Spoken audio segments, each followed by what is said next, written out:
Start.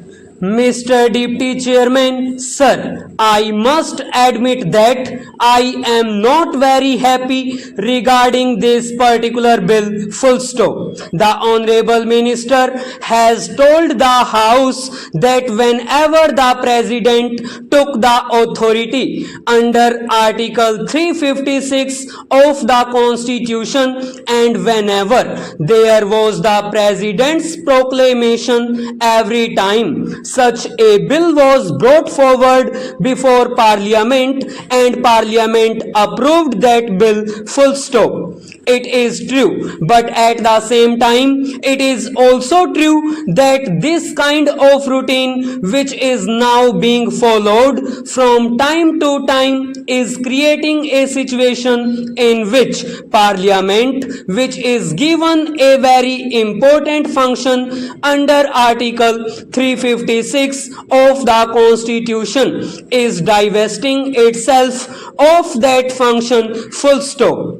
In order to fully appreciate, sir, the significance of such a move, it is necessary to go into the history of this sort of powers that were conferred on Parliament by the Constitution in the past, full stop, para. Sir, under the Government of India Act 1935 under Section 93, some such situation was contemplated and certain provisions were made in case such a situation arose either at the center or in some of the provinces as they were called at that time, full stop. At that time, it was decided that the Governor General should have both the executive as well as the legislative power in his hands in case such a situation arose either at the center or in the provinces, full stop.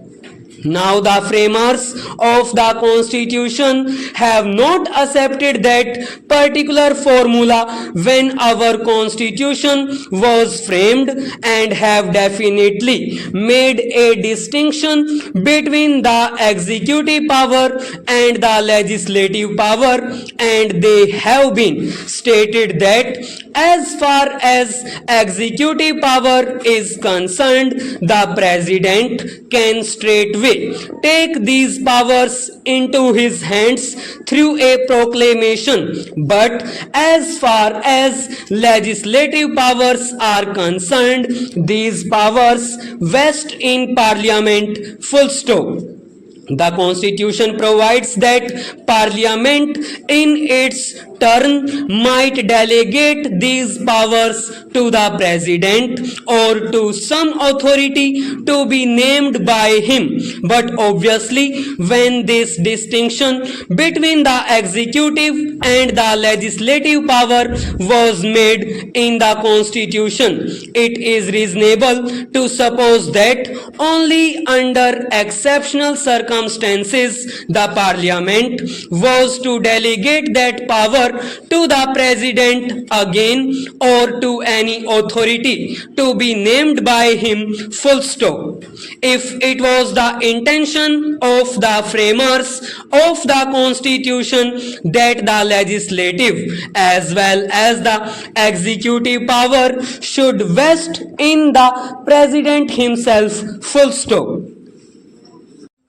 then the scheme which was envisaged in Section 93 of the Government of India Act would have been copied in the Constitution, full stop. The very fact that it has not been done clearly shows that the framers of the Constitution expect Parliament to exercise the legislative power, and only in exceptional circumstances should this power be delegated to the President or to any authority to be named by him, full stop. This was to my mind the real intention and the real scheme as it is envisaged in the constitution. But what do we find? Question mark. Whenever there is a proclamation, automatically this bill is brought and passed by parliament and the powers are vested in the president. Full stop. What is the necessity of the ritual to be gone through at the time of every proclamation whereby the parliament might divest itself of its power the moment it has got it? Question mark. There seems to be no sense in this type of ritual to be gone through after every proclamation. Full stop. It has been stated that this becomes necessary because of the fact that Parliament might not have sufficient time to consider the various bills, and therefore it is desirable that this power should be vested in the President. Full stop. Again, I ask the same question. Full stop. Were not the framers of the Constitution aware of the fact that there was the function which Parliament had to perform regarding the central government, and that Parliament might not find time to look into the legislative matters of the territories, the executive power and the legislative power for which have been taken away by the center? Question mark. Here again, the very fact that the constitution is passed in proof that parliament is supposed to function as originally envisaged, and it clearly shows that the constitution expects this parliament to find time to discharge its functions. Full stop.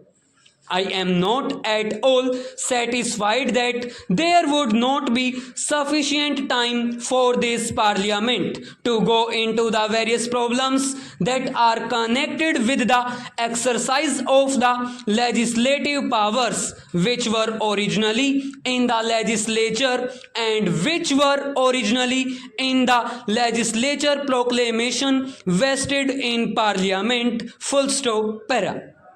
We have been told that there are certain bills which are to be gone through, and that this house adjourned earlier and the two houses might not be in session simultaneously, and therefore these difficulties might arise. Full stop.